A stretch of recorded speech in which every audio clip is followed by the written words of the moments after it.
रासेश्वरं रासकरं वरं रासेश्वरीश्वरं रसाधिष्ठातृदेवं च वन्दे रासविनोदिनम्। वन्देऽहं श्रीगुरु श्रीयुतपदकमलं श्रीगुरुन् वैष्णवांस च श्रीरूपं साग्रजातं सहगण रघुनाथान्वितं तं सजीवं साद्वैतं सावधूतं परिजनसहितं श्रीकृष्ण चैतन्यदेवं श्रीराधा कृष्ण पादान् सहगण ललिता श्री विशाखान्वितांस च। हरे कृष्ण कृष्ण कृष्ण हरे हरे, हरे राम राम राम हरे हरे। निताय गौर हरि बोल। रसशेखर रास रासेश्वर रस मंडलाधिपति रस नायक रस विनायक रस मोहन रस ललित रसधीर रस गंभीर रस साहसी रसवासी रस विलासी रसो वही सहा श्री राधारमण देव की असीम कृपासु हम सभी भक्तगण श्री विश्वनाथ चक्रवर्ती पाठ ठाकुर के द्वारा विरचित श्री गुरुदेवाष्टकम का पाठ कर रहे हैं। आज श्री गुरुदेवाष्टकम के पंचम श्लोक की व्याख्या होगी। श्री राधिका माधवयोर पारा माधुर्य लीला गुण रूप नाम प्रतीक्षणा स्वादन लोलुपस्य वन्दे गुरु श्री चरणारविन्दं वन्दे गुरु श्री चरणारविन्दं वन्दे गुरु श्री चरणारविन्दम।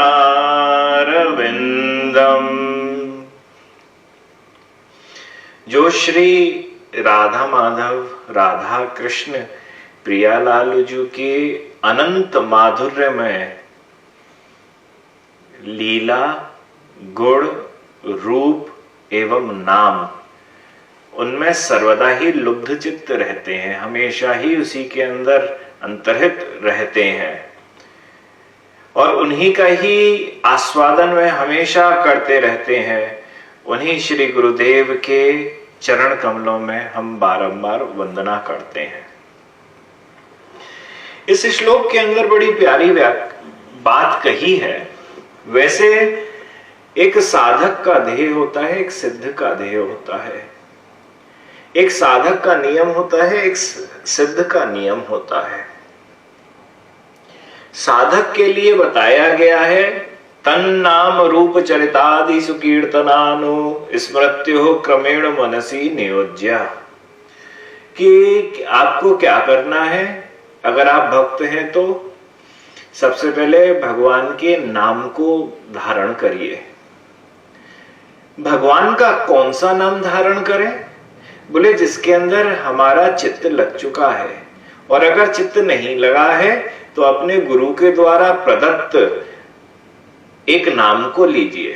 वह जब गुरु आपके कानों में उन भगवत नाम को देगा, नामदान करेगा, तो नामदान करने के बाद वह किसका रूप है, जिसका नाम उसका रूप कैसा दिखता है, वह कितना सौंदर्यवान है, उसकी नखचंद्र की छटा कैसी द्युत ज्योति को प्रकाशित करती हुई संसार को प्रकाशमान कर रही है।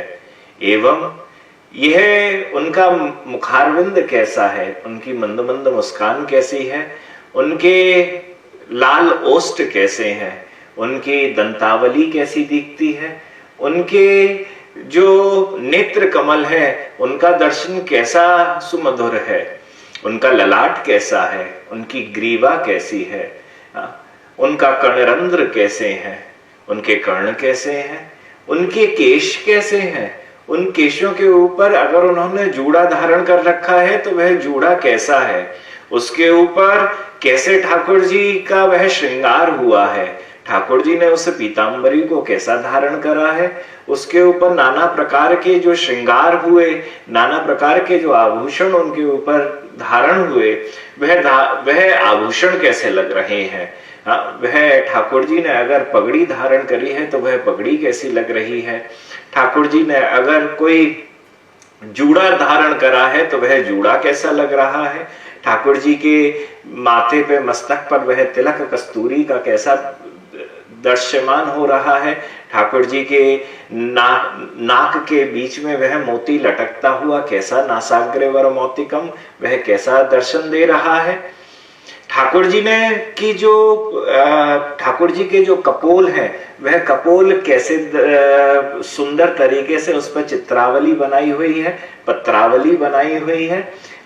कैसे वह ठाकुर जी हैं, उन्होंने कंठ के अंदर कौन सा हार धारण कर रखा है, अपने वक्षस्थल पर कौन सा हार धारण कर रखा है, अपने वह हार जो उनके कमर तक आया है वह कैसा दिख रहा है, ठाकुर जी ने जो करधनी धारण कर रखी है कमर पेटिका अपने कमर पर वह कैसी सुंदर दिख रही है, ठाकुर जी ने जो बाजूबंद धारण कर रखे हैं वह कैसे दिख रहे हैं, ठाकुर ने जो कंकण धारण कर रखे हैं वह कैसे लग रहे हैं, ठाकुर की वह मुरली कैसी है, ठाकुर की वह पायल कैसी है, ठाकुर जी ने उसके पायल के ऊपर कड़ूलाओं को धारण कर रखा है वह कैसे दर्शन दे रहे हैं, ठाकुर के जो पद है, ठाकुर के जो चरण हैं, उन चरण में जो चिन्ह अंकित हैं, जिसमें ही समस्त संसार के भक्तों का वास है, वह कितने सुंदर दिख रहे हैं।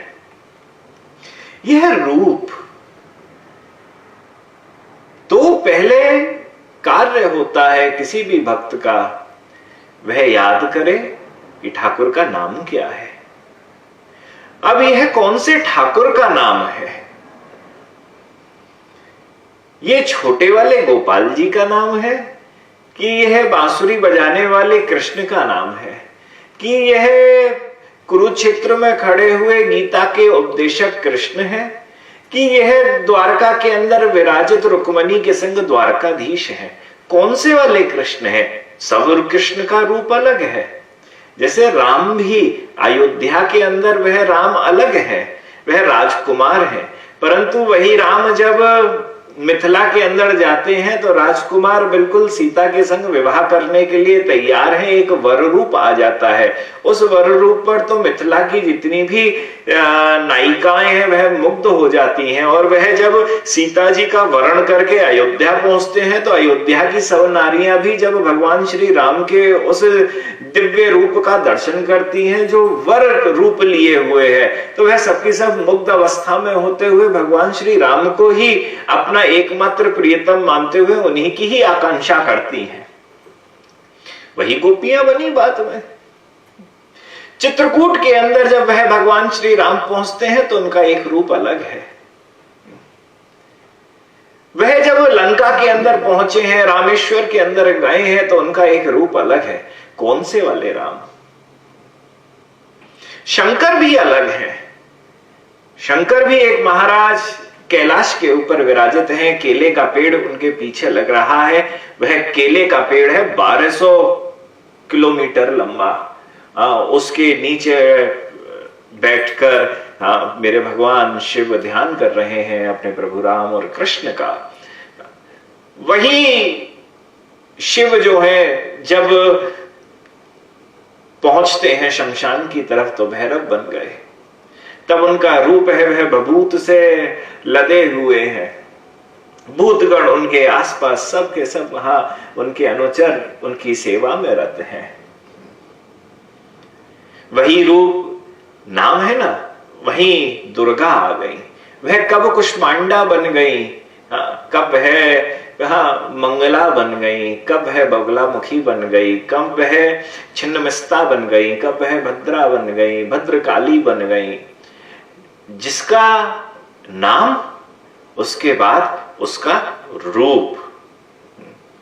नहीं तो हमारा तो मन बड़ा चंचल है। अब उस चंचल मन में कहां ठाकुर जी हमारे कौन से वाले भगवान का नाम कर रहे हैं। कभी तो किसी दिन दुर्गा भी आ जाती है मन में ध्यान करते करते, नाम है राम का परंतु दुर्गा जी का ही रूप आ गया। कुछ देर के बाद कृष्ण का ही रूप आ गया, कभी शिव जी का भी रूप आ गया, अन्य बहुत सारे रूप हमारे इस मन के अंदर आ जाते हैं। मन तो भटकता ही रहता है। तो वह जो भटकता हुआ मन है उसको नियंत्रित करने के लिए आचार्यों ने कहा तन नाम रूप। जिसका नाम उसका रूप भी प्राप्त करो गुरु से। यह गया, यही वाले तुम्हें कृष्ण की ही उपासना करनी है। तो दिमाग इधर से उधर नहीं जाएगा, मन का भटकाव इधर से उधर नहीं होगा। तो तन के बाद नाम, नाम के बाद रूप, तन नाम रूप। जिनका रूप है, अब उनकी चरित्र कैसे है, उनकी क्या लीलाएं हुई हैं, वह कैसे दिखते, उनकी लीलाओं का आस्वादन करने की चेष्टा करिए। जब तक रूप सिद्ध नहीं हुआ तो लीलाओं के अंदर प्रवेश कैसा। मैं बोलूं आपसे कि कृष्ण कैसे दिखते हैं, आप बोलो पता नहीं, जैसे भी दिखते हो काले हैं।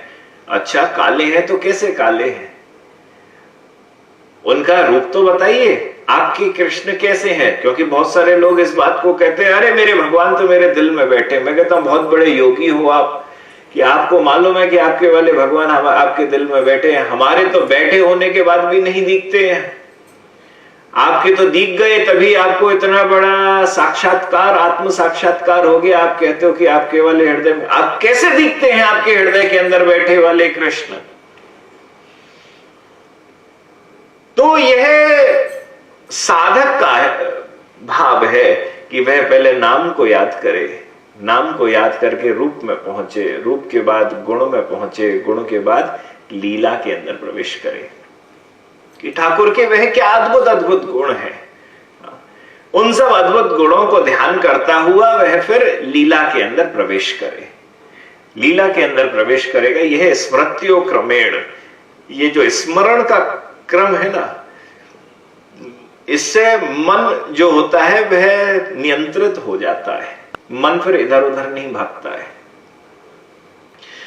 तो ये साधक के लिए, मेरे जैसे जीवों के लिए, हाँ आचार्यों ने इस भाव को बताया है कि कैसे आप क्रम रूप से अपने मन को नियोज्य नियंत्रित कर सकते हैं।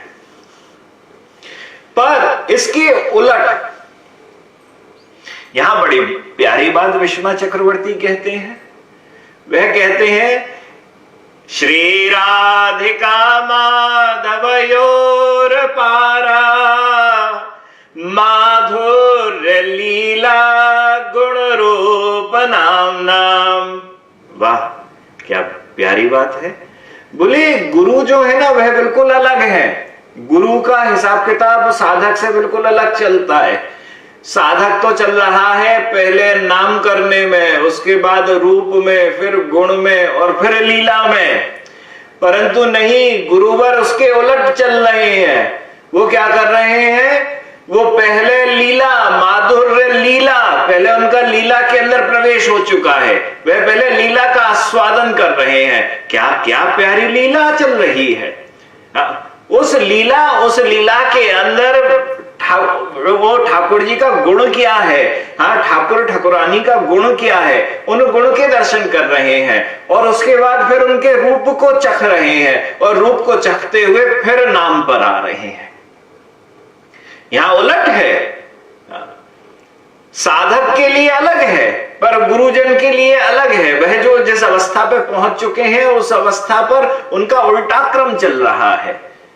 लीला भी कैसी बड़ी प्यारी। एक दिन भगवान श्री राधा कृष्ण ने मिले और मिलते ही मन बना लिया कि आओ आज चौपड़ खेलेंगे। श्री वृंदावन धाम का और श्री नित्य धाम वृंदावन का जो मुख्य खेल है वह चौपड़ है। जो पांडवों और कौरवों के बीच में खेली गई थी ना, वो वाली चौपड़।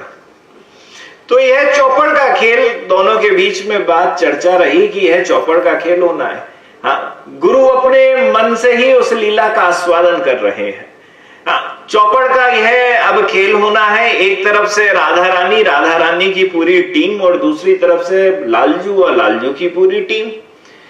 लालजू की टीम के हेड है मधुमंगल, एवं वहां दूसरी तरफ श्री राधा रानी, उनकी टीम की हेड है ललिता सखी। दोनों की दोनों आपस में चतुर और कमेंट्री पूरे समय पे करने वाले कि अब क्या चल रहा है, तब क्या चल रहा है। आपस में महाराज दोनों के वहां एक तरफ श्री राधा रानी बैठी और दूसरी तरफ कृष्ण बैठे। बीच में चौपड़ को फैलाया गया, पासे रखे गए, गोटियां दी गई। एक तरफ सिर के पास खड़े हुए हैं मधुमंगल, एक तरफ खड़ी हुई है ललिता सखी। उन दोनों का कार्य है यह देखते रहना कोई चीटिंग तो ना कर रहे हो। अगर चीटिंग है जाएगी तो दोनों के दोनों लड़ने के लिए हमेशा तैयार हो जाते हैं। सब सखियां आपस में तैयार हो चुकी हैं। कन्हैया बैठ गए हो, राधा रानी बैठी वही है। दोनों के बीच में बात वही कि अब क्या चीज रखी जाए, कि हारने वाले के किस चीज का दाव लगाया जाए कि हारने के बाद वह व्यक्ति, हारा हुआ व्यक्ति इस वस्तु को दे देगा। तो राधा रानी की प्रिय वस्तु है उनकी वीणा, मधुमती वीणा। उनकी वीणा का नाम है मधुमती।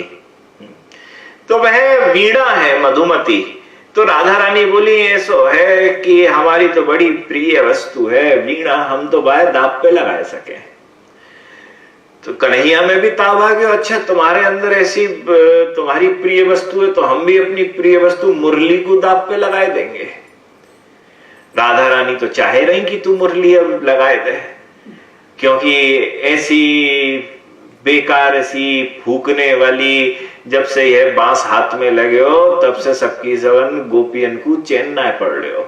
घर में बैठ के कछु काम करती, ठाकुर जी अपने घर बैठे बैठे एक बार में जैसे ही बांसुरी बजाते सब काम खराब है जाता हो सब गोपियन को। गोपियन में बड़ी टेंशन है गई। ये कन्हैया की ये जो बांसुरी है ना, जाने हमारो काम बिगाड़ने को ठेका ले रखो है। कोई काम ना करन दे, जब कछु भी काम करने को होए जे अपनी मुरली को बजाए दे और हम अब बारे वह सबके सब काम खराब हो जाए। तो राधा रानी के मन में भयो, सब सखियन के मन में भयो, जाके मुरली जाके पास से खींच ली जाए, ले ली जाए। तो आज दाव लगे है राधा रानी की वीणा को और दूसरी तरफ कन्हैया ने अपनी मुरली को। मधुमंगल पास में खड़ा हुआ है। मधुमंगल बारंबार एडवाइस देने में लगा कन्हैया को, देख लला रे ऐसी चाल चली और हारने को ना, मैं तेरे संग खड़ो हुए हूं। कोई भी बात हो तो मुझे बता दियो, मैं तुझे सब बता दूंगा कि कैसे खेल जीतो जाए। इसमें तो मैं बड़ो पारंगत हूं, विशारद है। ललिता वहां पे कह रही है, ए मधुमंगल चुपचाप बैठ जा, तेरी देख ली नहीं तेरे अंदर कितनी एक्सपर्टीज है भरी भाई, तू चुपचाप बैठ जा। महाराज भाई बैठाए दियो। और यहां पर राधा रानी और उन दोनों के बीच में बात हुई और बात हो जाने के बाद यह हुआ कि पासे फेंके जाए। तो पासे फेंकने के बाद जैसे आपको मालूम हो लूडो आदि खेलते हो ना, तो उसमें 6 नंबर आता है तो शुरुआत होती है खेल की, आपकी गोटी बाहर निकलेगी फिर चलेगी। तो यहां पर पासे ज्यादा होते हैं, चौपड़ के अंदर पासे ज्यादा होते हैं। तो उसके अंदर संख्या नियुक्त हुई 17 कि जब 17 नंबर आ जाएंगे तब तुम्हारी दाव शुरू होएगा। परंतु ध्यान रखिए, जब पासे फेंको तो फेंकने के बाद अपने हाथ खोल लियो। तो पासे कन्हैया की बारी आई और कन्हैया के हाथ में पासे आए और पासे आने के बाद कन्हैया ने अपने हाथ से और चलने को भयो और रगड़े वाने और रगड़ के जैसे ही पासन को फेंक्यो, हाथ नहीं खोल पायो। तो हाथ खोलो ना है, परंतु 17 आए नहीं। अब राधा रानी की चाल आए गई। राधा रानी की चाल आई तो राधा रानी ने जैसे पासों को अपने पास लिया और अपने कोमल हस्त कमलों से वह प्रेम से उन पासों को रगड़ रही है, तो ऐसा जैसा लग रहा, कन्हैया को देख रही है तो जैसा ऐसा प्रतीत हो रहा है वहां की बैठी हुई गुरु रूपा सखी को कि वाह, जैसे राधा रानी के मन में आ रहा है कि ये पासे नहीं भगवान श्री कृष्ण के यह गाल है, कपोल है और मैं अपने हाथों से उनको रगड़ रही हूं, क्योंकि ठाकुर का मन तो उन्हीं पाशों पे लगा हुआ था और यहाँ पे महाराज रगड़ने के लिए बिल्कुल तैयार है। धीरे धीरे रगड़ रही हैं, कन्हैया की तरफ देख रही हैं। ललिता ने थोड़ी सी कोनी मारी, सुनो खेल रहे हैं, यहाँ पे ज्यादा प्रेम प्रेम मत दिखाओ, हाँ यहाँ जीतनो है। महाराज राधा रानी को थोड़ा सा याद आया, उन्होंने लेके जैसे ही चला 17 नंबर आए गए। जैसे ही 17 आए राधा रानी वहां पे उनको दाव लग गयो। दाव लगे हो तो दाव लगने के बाद राधा रानी जीत भी गई। राधा रानी जीती तो राधा रानी ने कन्हैया से कही बांसुरी लेके आई है अपनी, आपकी बांसुरी का मुरली का अब कन्हैया देनो ना चाहे। कन्हैया को मालूम है जैसे व्यक्ति को मोबाइल हो गए ना, वहां को मोबाइल वहां से छीन लो तो बाकी जान चली जाए, तो ठीक वैसे ही ठाकुर जी को मोबाइल भी है। जब मोबाइल से सबन को फोन करके गोपियन को रास के ताई बुलाए ले, जे मोबाइल चलोगे तो कैसे बुला पाएंगे। टेंशन आ गई है, अब पसीना निकल रहा है ठाकुर जी के। गुरु रूपा सखी महाराज उस दर्शन को, उस लीला को कर रही है और करते हुए कर रही है, वाह ठाकुर जी वैसे तो तू डरे ना है, परंतु आज तो राधा रानी को अपनी प्रिय वस्तु, अपनी प्रिय वस्तु इस मुरली को नहीं दे रहा है। और राधा रानी करे आप तो लेंगे, ललिता आ जाए अपनी सखियन को बुलावे, कन्हैया को पकड़ लो, दाब दो, एक दो दो आ जाओ, दोनों हाथ पकड़ लो, उसके पैर पकड़ लो और उस मुरली को तो लेना है। और यहाँ मुरली की बात आई, कन्हैया ने कहा अरे नाना सुनो, पहले वाला जो खेल है ना वो जरा कमजोर हो, वो हम जरा वार्म अप गेम था, तो अब हम चाहें जरा गेम जरा सही से हो, अभी वो पहले वाला खेल खेलना मानो जाएगा। अच्छी बात है, फिर से खेल लगा, फिर से खेल लगा, फिर से बात आई 17 आवेंगे तभी होएगो। बोले ठीक है जी 17 आवेंगे वही जीतेगो। दाव पे लगी मुरली और वीणा, मुरली लगी है और वीणा लगी है, और लगने के बाद भगवान श्री कृष्ण की चाल आई। चाल आते ही भगवान श्री कृष्ण ने चला, चलते ही फिर 17 नंबर नहीं आया। अब राधा रानी की चाल आई, राधा रानी की चाल आई। राधा रानी श्री कृष्ण को देख रही हैं और वह मंत्रमुग्ध हो गई। कितने रूपवान है श्री कृष्ण, क्या उनका रूप लावण्य है, रूप सौंदर्य है। उनको देखते ही वह सब कुछ भूल गई और हाथ पे जो पासे थे उनको मसलना भी, उनको रगड़ना भी भूल गई। बस पासों के ऊपर हाथ रखा और कन्हैया को देख रही हैं, एकटक होके देखे जा रही हैं और बारंबार देख रही हैं। पास में खड़ी हुई सखी ने जरा सी कोहनी मारी और कोहनी मार के वो खेलना है, खेलना है, खेलना है। हाँ, ये अभी से भाव में मत पहुंचो, भाव समाधि पे मत लगो, नहीं तो कन्हैया जीत जाएगा। जरा सी प्यार से कहा, कहने के बाद भगवान तभी राधा रानी ने फिर उन पासों को रगड़ा और रगड़ के चला, और चलते ही फिर 17 नंबर आ गए। 17 नंबर आए, फिर राधा रानी जीत गई। राधा रानी बोले लाओ, तुम्हारी यह बंसी बड़ी दुष्ट है, बड़ी सर्वनाश करने वाली है, हम जाए जमुना में डुबो देंगी, तुम जाए हमको दो। कन्हैया बोले मैं ना दूंगा, नहीं तुम तो हार चुके हो, अब हारी हुई वस्तु पर तुम्हारो अधिकार ना है, यहाँ पे तो अब हमारो अधिकार है, लाओ। भगवान श्री कृष्ण ने बांसुरी को जल्दी से उठाया और उठाने के बाद अपने पीठ के पीछे रख लिया।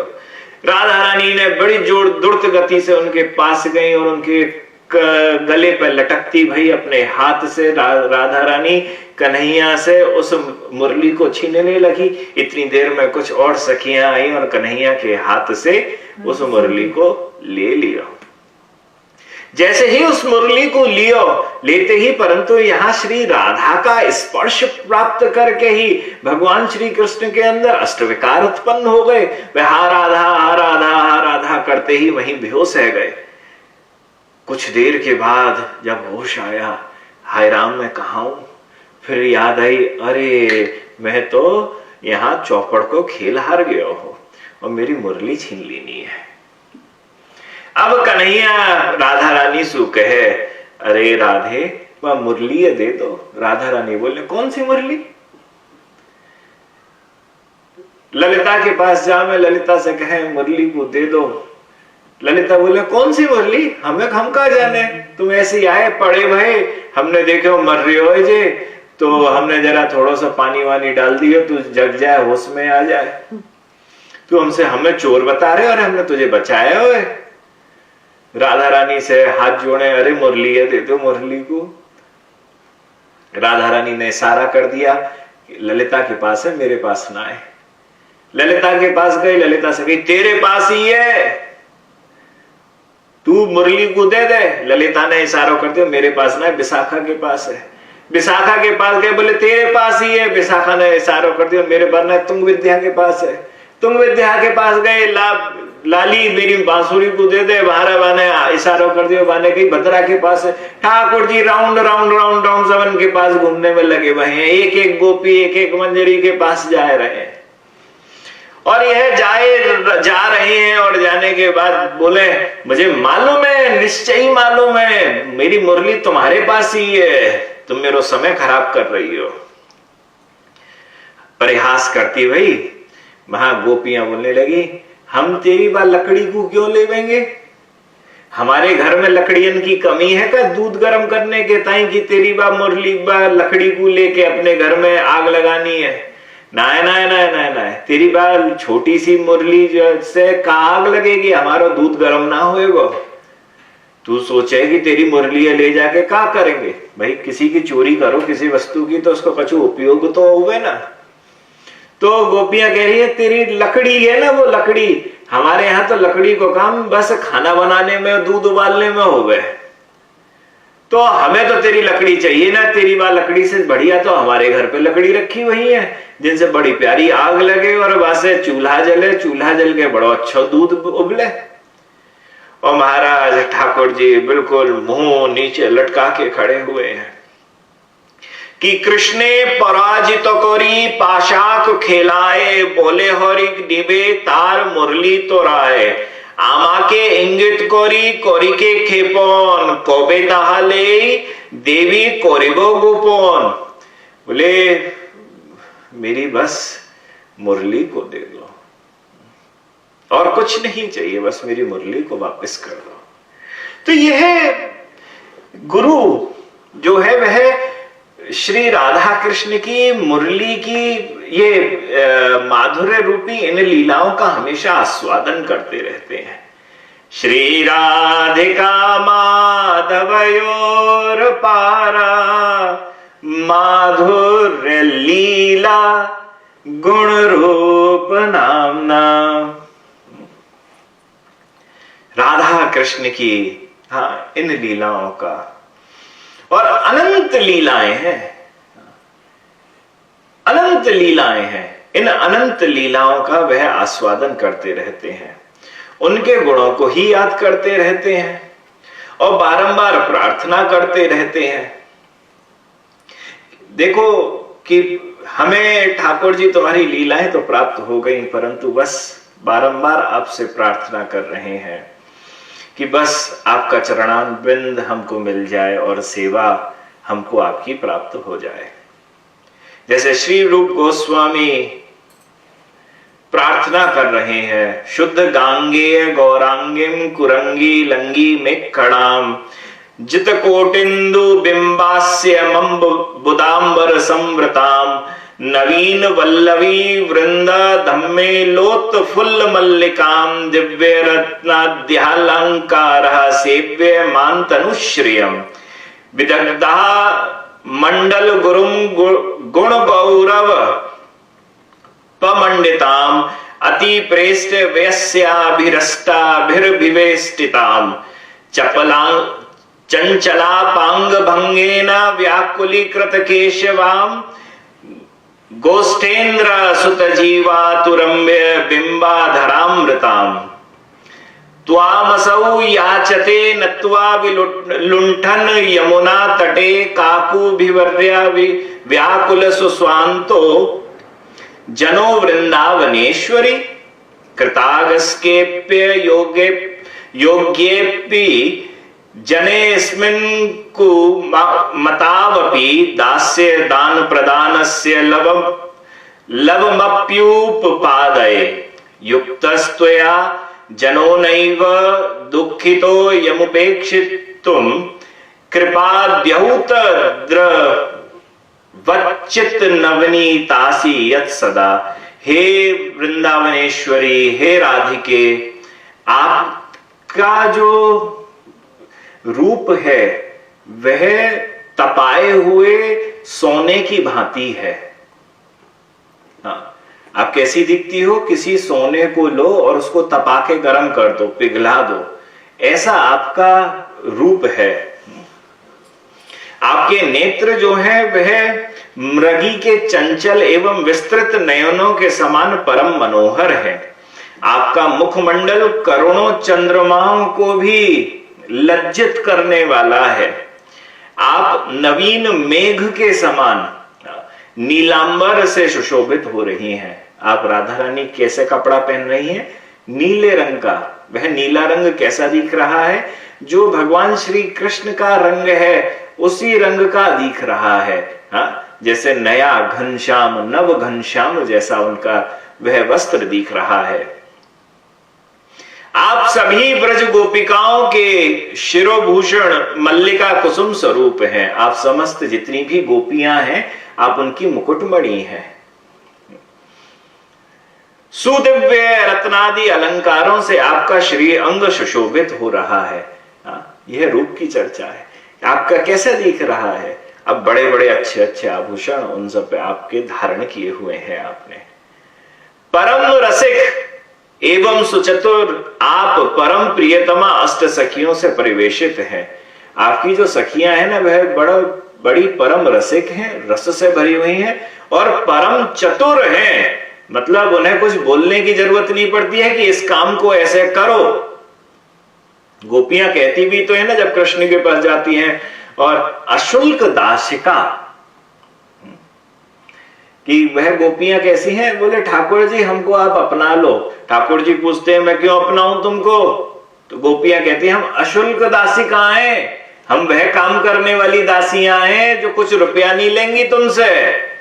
तो भाई तो नौकर तो ऐसा चाहिए कि जो दिन रात काम करते रहे आपके यहाँ पे, कछु और घर भी कभी ना जाए और हमेशा सुबह से लेकर रात तक सेवा में लगा रहे, और भोजन करना हो तो कहीं और जाके खा ले। हम भोजन भी ना देंगे, रुपया भी ना देंगे, पर काम तो हमारा सुबह से लेकर संध्या तक करते हो रहे। बोला ना, नौकर ऐसा चाहिए भीख मांग कर खाए। नौकर ऐसा चाहिए भीख मांग कर खाए, सुबह शाम सेवा करे घर कबहू ना जाए। बोले सुबह शाम सेवा करते हो रहे और घर कभी भी नहीं जाए। तो यहां पे गोपियां भी कह रही हैं हम अशुल्क दासिकाएं हैं। और वह जो दासियां, वह राधा रानी की जो अष्ट सखियां हैं वह कैसी हैं? बोले वह सबकी सब गोपियां जो हैं, और उन गोपियों में भी आप, वह तो चतुर है ही है, परंतु आप जो हो ना वह विशेष चतुर हो और विशेष परम रसिक हो। और आपकी वह परम प्रियतमा अष्ट सखियां जो सबकी सब महाचतुर हैं, आप उनसे सुसज्जित हो, परिवेष्टित हो, वह आपके संग हमेशा रहती हैं। आप अपनी बाकी चितवन से श्री कृष्ण को व्याकुल कर देती हो। मतलब श्री कृष्ण किसी के भी अधीन नहीं होते हैं। राधिका सिर्फ एक बार अपनी निगाह से श्री कृष्ण को देख लेती हैं और कुछ नहीं करने की जरूरत है, बस राधा रानी कहीं खड़ी हो और भगवान श्री कृष्ण को बस जरा सा देख लें, और भगवान श्री कृष्ण जरा यह देख, भगवान श्री कृष्ण की तरफ जैसे ही देखा श्री कृष्ण उसी समय व्याकुल हो जाते हैं। मैं इस संसार में कहां किन नाना प्रकार के पदार्थों को पाने की चेष्टा करता हुआ नाना प्रकार की नायिकाओं के पास जाने की चेष्टा कर रहा हूं। अरे राम, इनसे ज्यादा रूपवती सौंदर्यवती और कोई भी नहीं है। व्याकुल होकर एकमात्र मेरे प्राण धन अगर कोई है तो वह श्री राधा है। तो आप अपनी बाकी चितवन से श्री कृष्ण को व्याकुल बना देती हैं और आपका अतिशय सुंदर बिंब अधरामृत ब्रजेंद्र नंदन श्री कृष्ण के जीवन की साक्षात औषधि रूप है। आंखों से आप घायल कर देती हैं, परंतु अपने अधरामृत से आप ठाकुर को औषधि दे देती हैं। तो हे श्री राधिके, मैं अत्यंत व्याकुल हृदय के यमुना तट पर भूमि पर लौटता हुआ आपको प्रणाम पूर्वक कातर वचनों से यही प्रार्थना करता हूं।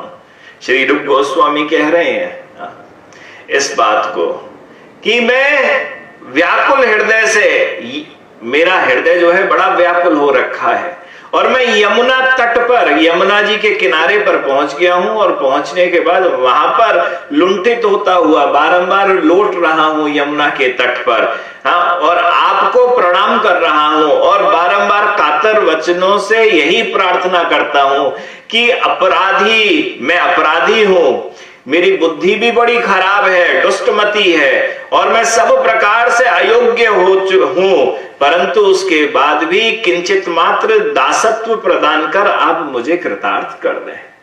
श्री राधा रानी, मेरे अंदर सब दुर्गुण हैं। कहीं नौकरी लेने जाते हो तो ये बताना पड़ता है कि मेरे अंदर इतने अच्छे अच्छे गुण हैं, परंतु राधा रानी के पास गए तो राधा रानी के पास तो बहुत बड़े बड़े पहले से ही सेवक सेविकाएं वहां पर कार्य कर रही हैं जो हर वस्तु में, हर विद्या के अंदर निपुण हैं, चतुर हैं। तो यहाँ पर श्री रूप गोस्वामी पाद कह रहे हैं कि मेरे अंदर तो कोई ऐसा गुण भी नहीं है कि मैं आपसे कह सकूं कि इस गुण के कारण आप रीझ जाओ और मुझे अपने यहां पर सेविका रख लो।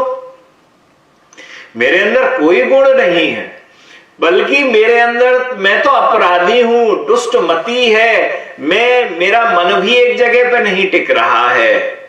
परंतु श्री राधा रानी, मैं अयोग्य हूं, परंतु मैं जानता हूं आपका हृदय बड़ा करुणा से भरो भयो है। तो ऐसे करुणा से भरे भरे हृदय का की कुछ बूंद मेरे ऊपर भी आप डाल दो और मुझे अपने यहां सेविका रख लो। हे कृपामयी, इस दुखित जन की उपेक्षा करना कदापि उचित नहीं है। मैं यहाँ पे रोज आपसे बारंबार निवेदन कर रही हूं, परंतु उसके बाद भी आप मेरी तरफ देख भी नहीं रही हो। तो ये कोई दुखी हो और वह राजा से बारंबार गुहार करे कि राजा मुझे जीवन दान दो, मुझे जीवन दान दो, मुझे जीवन दान दो, मुझे कुछ काम दो। बोले मैं वृंदावन की एकमात्र आप अधीश्वरी हैं, महारानी हैं, मैं आपके ही घर वृंदावन के अंदर रहकर बारंबार आपसे एक ही प्रार्थना कर रहा हूं कि मुझे सेविका रख लो, मुझको सेविका रख लो। तो इस दुखी व्यक्ति को, इस दुखी आपकी इस रूप गोस्वामी को की उपेक्षा करना अच्छा नहीं है कि आपने लेके इग्नोर मार दिया, ना होगा कोई नहीं, क्योंकि कृपा के प्रभाव से आपका नवनीत जैसा कोमल हृदय सर्वदा द्रवीभूत रहता है। आपका तो हृदय हमेशा बड़ा कोमल है और आप जब भी किसी दुखी को देखती हैं तो आप उसके ऊपर कृपा कर देती हैं। तो ये सिद्ध अवस्था में पहुंचकर प्रार्थना पद्धति में श्री रूप गोस्वामी श्री राधा रानी के रूप का भी, गुण का भी, उनका क्या गुण है? वह करुणामयी है। उन करुणामयी की करुणा प्राप्त करने की वह चेष्टा कर रहे हैं। सो भगवान ये पहले लीला, फिर गुण आ गया, गुण आने के बाद फिर रूप, राधा रानी का वह रूप आभूषणों से लगा हुआ, नीलांबर को पहना हुआ। परंतु जब वह नामाष्टक की बात करते हैं, हाँ, क्योंकि उनका तो उल्टा चलता है ना सिद्ध पुरुषों का, लीला, गुण, रूप, नाम।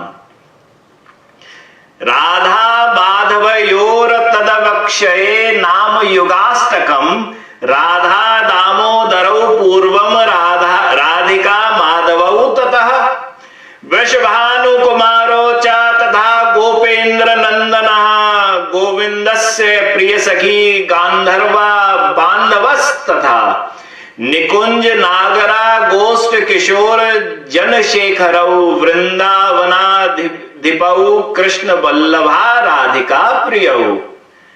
कह रहे हैं कि अभी श्री राधा माधव के युगल नामाष्टक रूप स्तव का कीर्तन करूंगा। कह रहे हैं कि अब मैं बारंबार हरे कृष्ण महामंत्र का कीर्तन, उसी का स्तव करूंगा। भगवान का वह राधा रमन राधा रमन राधा रमन, राधा गोविंद राधा गोविंद राधा गोविंद, ठाकुर ठाकुरानी के इन नामों का मैं अब कीर्तन करूंगा। पहले राधा दामोदर के और तदंतर राधिका माधव का कीर्तन, स्तव यज्ञ का कीर्तन करूंगा। वृषभान पहले मैं बारंबार राधा माधव राधा माधव राधा माधव कीर्तन को करूंगा, उसके बाद राधा दामोदर राधा दामोदर राधा दामोदर राधा दामोदर इस नाम का कीर्तन करूंगा। फिर वृषभानु कुमारी और गोपेंद्र नंदन, गोविंद की प्रिय सखी और राधिका के प्रिय बांधव, मैं इन नामों का मैं बारंबार कीर्तन करूंगा। फिर निकुंज वन की नागरी और निकुंज वन के नागर, निकुंज वन की नागरी निकुंज वन के नागर, तो मैं इन्हीं का ही कीर्तन करूंगा और कोई किसी का भी कीर्तन नहीं करना है। मुझे मालूम है यही निकुंज है, निकुंज की याद करके वह वृंदावन की याद आ जाएगी, और उसके नागर कौन है, वह तो एकमात्र श्री कृष्ण है। और जब मैं निकुंज वन की नागरी इस भावना की याद करूंगा तो वृंदावन की वह श्री राधा रानी, उन्हीं का ध्यान आ जाएगा। फिर कह रहे हैं ब्रज युवती वृंद की मुकुटमणि और ब्रज युवकों के शिरोभूषण, मैं उनका अब ध्यान करूंगा और उन्हीं का कीर्तन करूंगा। फिर वृंदावन की अधिष्ठाती और वृंदावन के अधीश्वर कृष्ण, और फिर कृष्ण वल्लभा और राधा वल्लभ, इन नामों को ही मैं बारंबार करूंगा। तो इसी बात को कहा कि अपने प्रिय युगल नामों का जीवा से कीर्तन एवं युगल की लीलाओं का ही आस्वादन करना और उन्हीं का हृदय के अंदर स्मरण करना, यही महाराज गुरुजन जो हैं, हमारे गुरुदेव जो हैं, उनका प्रतिदिन का प्रतिक्षण का कार्य होता है। और ये बड़ी प्यारी चीज भी है कि ये हमारे यहां पर कहा भी गया है, श्री चैतन्य महाप्रभु रघुनाथ दास गोस्वामी को कहते हैं, वैरागी करिबे सदा नाम संकीर्तन मागिया खाइया कोरे जीवन और रक्षण। बोले वैरागी का काम क्या है, ध्यान कर रघुनाथ। श्री रघुनाथ दास हाथ जोड़ के खड़े हैं, बोले बताइए महाप्रभु। बोले वैरागी करिबे सदा नाम संकीर्तन, बोले वैरागी का काम है नाम संकीर्तन को करना, ये मुख्य है, इसको ध्यान कर लो। और वही रघुनाथ दास गोस्वामी जब मुक्ता चरित्र रूपी नाटक लिखते हैं तो उस नाटक के अंदर सबसे पहले गुरु को प्रणाम कर रहे हैं, और गुरु को प्रणाम कर रहे हैं तो कह रहे हैं, नाम श्रेष्ठम अनुमापी सचिपुत्र मत्र स्वरूपम श्री रूपम तस्याग्रजम मुरुपुरिम माधुरिम गोष्ठवाटिम राधा कुंडम गिरिवर महो राधिका माधवाशाम प्राप्तो यस्य प्रथित कृपया श्री गुरुम तम नतोस्मि। वह कहते हैं कि मेरे गुरु ने कई सारी वस्तुओं को मुझको दिया। उन्होंने क्या दिया? नाम श्रेष्ठम, मुझे हरे नाम दिया। फिर मनुमपि, उन्होंने मंत्र को मुझको दिया। सची पुत्रम, उन्होंने श्री महाप्रभु को मुझको दिया। अत्र स्वरूपम, उन्होंने स्वरूप दामोदर को दिया। या स्वरूपम श्री राधा रमण को दिया। महाप्रभु का स्वरूप क्या? तत्व की दृष्टि से राधा रमन। बोले उन्होंने क्या दिया? गुरु ने राधा रमन को दिया। श्री रूपम तस्य अग्रजम, उन्होंने क्या दिया? बोले रूप और सनातन को दिया। रूप गोस्वामी को दिया और सनातन गोस्वामी को दिया। फिर कहा पुरिम माधुरिम गोष्ठ वाटिम, उन्होंने मुझको, मेरे गुरु ने मथुरा को दिया। गोष्ठ को दिया मतलब वृंदावन को दिया। फिर राधा कुंडम, बोले उन्होंने फिर राधा कुंड को दिया। गिरिवर महो, बोले उन्होंने गोवर्धन को दिया। फिर राधिका माधवा श्याम, उन्होंने श्री राधा माधव की मैं कैसे सेवा करी जाती है, कैसे सेवा होती है, या मेरे अंदर कभी किसी भी प्रकार की राधा माधव को सेवा करने की वह इच्छाएं कभी उत्पन्न नहीं हुई जो गुरु का पदाश्रय प्राप्त करने के बाद हो गई। तो उन्होंने नई नई आशाओं को मेरे हृदय के अंदर जाके अवस्थित कर दिया और मेरे गुरु ने मुझको श्री राधा कृष्ण की सेवाओं में जो सेवाएं होती हैं उनकी आशाओं को, उनकी इच्छाओं को मेरे अंदर जागृत कर दिया। बोले प्राप्तो यस्य प्रथित कृपया, बोले यह कृपा है किसकी? श्री गुरुम, बोले यह श्री गुरु की कृपा है कि मुझे इतनी सारी वस्तुएं प्राप्त हो गई जब मैंने अपने गुरु चरणों को प्राप्त करा। और बोले श्री गुरुम तम नतोस्मि, मैं उन्हीं गुरुदेव को प्रणाम करता हूं। सो भगवान, हमारे जो गुरुवर हैं वह हमेशा ठाकुर की लीला का ही आस्वादन करते रहते हैं और उनकी लीला का आस्वादन करते हुए वह हमेशा भाव विभोर रहते हुए मन से उन्हीं लीलाओं का आस्वादन करा, गुण का आस्वादन करा। आज ठाकुर जी का ऐसा गुण इस लीला के अंदर दिख रहा है, आज ठाकुर जी का वैसा, अब तो इसमें उज्जवल नीलमणि आ जाएगी। तो वह नायक के कैसे कैसे गुण हैं और वह लीलाओं में कैसे कैसे मालूम चलते हैं। फिर महाराज ठाकुर जी के रूप का वह ध्यान हमेशा करते रहते हैं, परंतु नाम हमेशा चलता रहता है। मन में चले, उंगलियों पे चले, कहीं भी चले, परंतु नाम हमेशा चलता है। इसी वजह से आप देखो संसार में जितने भी भक्त हुए हैं, उच्च कोटि के भक्त हुए हैं, नाम कभी भी उनके पास से नहीं गया। चाहे वह नारद हो, चाहे वह गणेश हो, चाहे वह सनत कुमार हो, चाहे वह भगवान शिव भी क्यों ना हो, सब राम राम राम राम, नारायण नारायण नारायण नारायण, हरि शरणम हरि शरणम हरि शरणम, सबके सब महाराज इसी को ही करते रहते हैं। और यही भागवत के अंदर भी कहा गया है और यही सार भी है। एतन निर्वध्य मानानाम इच्छताम अकुतो भयम योगीनाम नृप निर्णीतम हरेर नामानु कीर्तनम।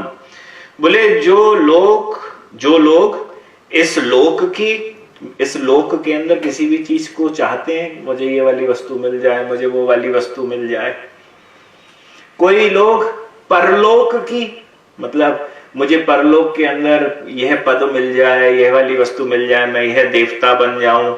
हाँ, या इसके विपरीत संसार के सुख और दुख से जो बिल्कुल विरक्त हो चुके हैं, ना उनको कोई सुख लगता है ना दुख लगता है, वह तो कोई इच्छा नहीं रखते हैं। वह योगी नाम, जो योगी हैं, तो वह जो मोक्ष की प्राप्ति चाहते हैं, उन साधकों के लिए तथा योग संपन्न जो गुरुजन है, सिद्धजन है, हाँ, जो अब सब साधनों को कर चुके हैं और अपनी प्रेम की अवस्था को प्राप्त कर चुके हैं, महाराज उन सब के लिए ये कहा गया कि समस्त शास्त्रों का यही निर्णय है। मतलब तुम्हें सोचने की जरूरत नहीं है, ये पहले से ही कंक्लूड कर दियोगे, पहले से ही इसका निष्कर्ष निकाल लिया गया है कि तुम सबको करना क्या है। बोले क्या करना है? बोले निर्णितम, पहले ही निर्णय ले लिया। बात ये तुम बैठ के खुद अनुसंधान मत करना, लाओ मैं देखता हूं कि क्या करना है क्या नहीं करना, नहीं, समस्त निखिल शास्त्रों को रखकर पहले से ही देख लिया कि भाई अब आगे चल के अगर किसी को कोई वस्तु चाहिए तो क्या करे, किसी को कोई परलोक की वस्तु चाहिए तो क्या करे, किसी को कुछ नहीं चाहिए तो वह क्या करे, किसी को मोक्ष चाहिए तो वह क्या करे, किसी को सिद्ध अवस्था में वह प्रेम की प्राप्ति हो चुकी हो तो भी वह क्या करे। 5 प्रकार के जीवों को, ये 5 प्रकार के जीव हैं तो यह क्या करें? बोले तुम्हें दूसरा कुछ सोचने की जरूरत नहीं है, यह निर्णयतम, पहले से ही निर्णय कर लिया गया है। क्या करना है? हरेर नामानुकीर्तनम, हाँ, हरे नाम का संकीर्तन करना है और कुछ भी मत करो।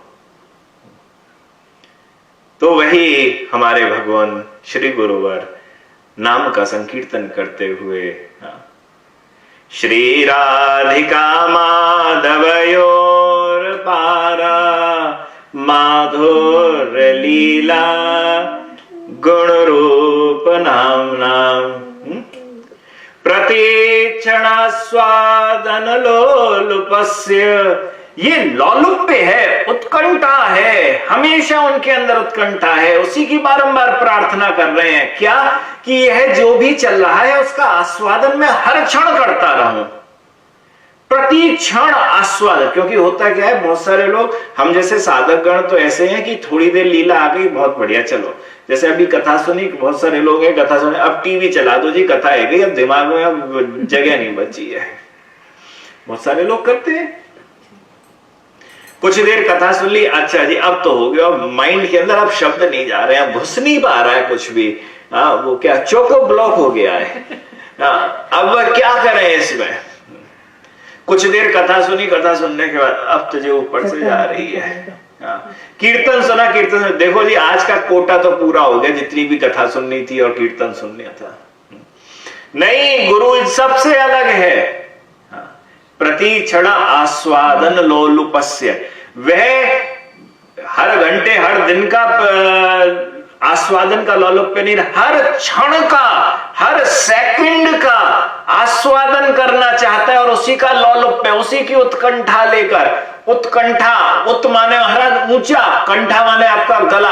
महाराज जैसे कोई बाहर से आ रहा हो और वह अभी आया नहीं है और आप अपनी गर्दन ऊपर उठा ली और ऊपर उठा के उसे ढूंढने की कोशिश कर रहे हो, आया कि नहीं आया। उत्कंठा, यह उत्कंठा है कि वह बारंबार अपनी गर्दन भी उठाता हुआ हा कृष्ण हा राधा कर रहा है, परंतु प्रति क्षण आस्वादन लोलुपस्य, उसके अंदर, हृदय के अंदर लोलुप्य विद्यमान है। ये सब भगवान की लीला, गुण, रूप और नाम, यह प्रति क्षण उसका आस्वादन करता रहे।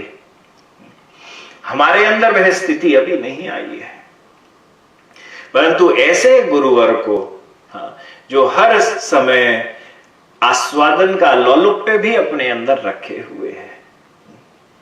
क्योंकि हमारे अंदर लोलुप्य कैसा है, मैं हमेशा कहता हूं ना कि बहुत सारे लोग ऐसे होते हैं, जो एक होते हैं जो जिनको चाहिए 10 करोड़ रुपया, उनको 5 करोड़ भी दे दो तो वह सुखी नहीं है। क्यों? क्योंकि उन्हें तो 10 करोड़ चाहिए।